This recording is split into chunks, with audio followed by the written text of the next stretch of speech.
Hello students, let's start chapter number 7 जो wave optics है उसके इंपॉर्टेंट क्वेश्चंस।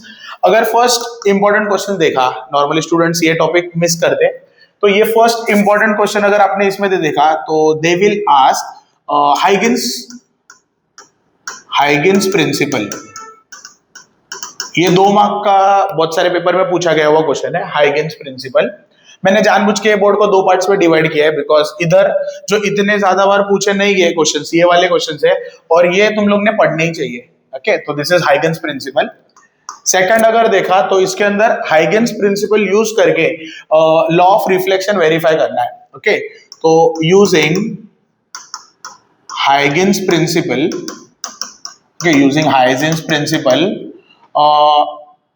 प्रूफ, ऐसा लेगा, proof angle I is equal to angle R. एक reflection वाला आपको डेरिवेशन मिलेगा, वो 3 मार्क्स के लिए बहुत सारे पेपर में पूछा गया हुआ है। ओके, नेक्स्ट अगर आप देखोगे तो इसका सबसे इंपॉर्टेंट 3 मार्क का question is Young's double slit experiment. Okay, Young's double slit experiment, ये भी 3 मार्क का क्वेश्चन है। ये चैप्टर में से आपको 7 मार्क एक्सपेक्ट कर सकते हो, तो उसमें से ये ज्यादा पूछे गए क्वेश्चंस। फोर्थ वाला पार्ट अगर आपने देखा कि यंग्स डबल स्लिट एक्सपेरिमेंट है, वो ऑब्टेन करने के लिए दैट जो भी सोर्सेस रहेंगे वो कैसे रहने चाहिए, तो उसके कैरेक्टरिस्टिक्स थे 6। अगर वो 6 कैरेक्टरिस्टिक्स देखें तो they are the sources should be coherent, monochromatic. उसके लिए एक ट्रिक है दैट इज NP-CM-DA। ये ट्रिक याद रखो।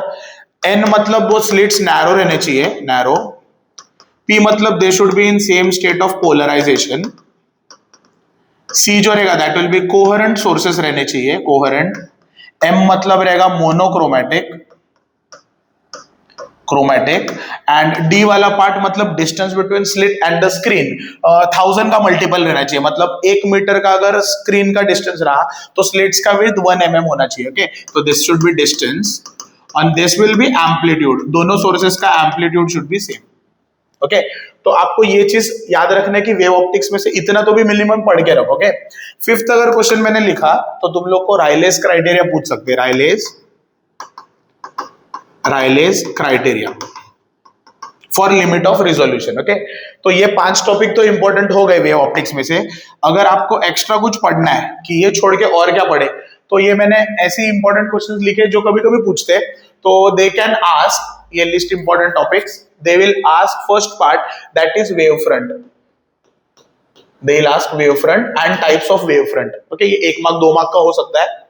सेकंड अगर आपने देखा तो second topic they can ask diagram for wavefronts, या फिर ऐसा लिखता हूं types of wavefront, draw diagrams of wavefronts. हाँ, ड्रॉ डायग्राम्स ऑफ वेवफ्रंट्स।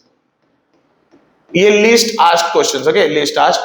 थर्ड वाला केस तुम लोग का जो अनएक्सपेक्टेड पेपर आया तो उसके अंदर एक पूछा था Brewster law, Brewster's law, this law was asked.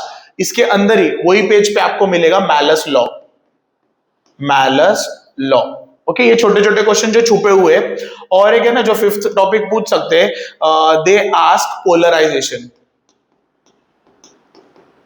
Polarisation. Okay, तो ये जो भी वीडियो सीरीज रहेगा उसके अंदर एक साइड जो इंपॉर्टेंट पार्ट रहेगा वो जो आपको पढ़ना ही चाहिए, और नेक्स्ट वाला they will be list asked questions. कभी कभी गलती से पूछ लेते, और ये सारे क्वेश्चंस 1 मार्क या 2 मार्क्स के, जो स्टूडेंट्स ऐसे बोलते हैं ना कि एमसीक्यू किधर से आया, तो ये गलती से इधर से पूछ लेते वो लोग। ओके, तो this topic you should study which are very important from wave optics वाला पार्ट। Thank you.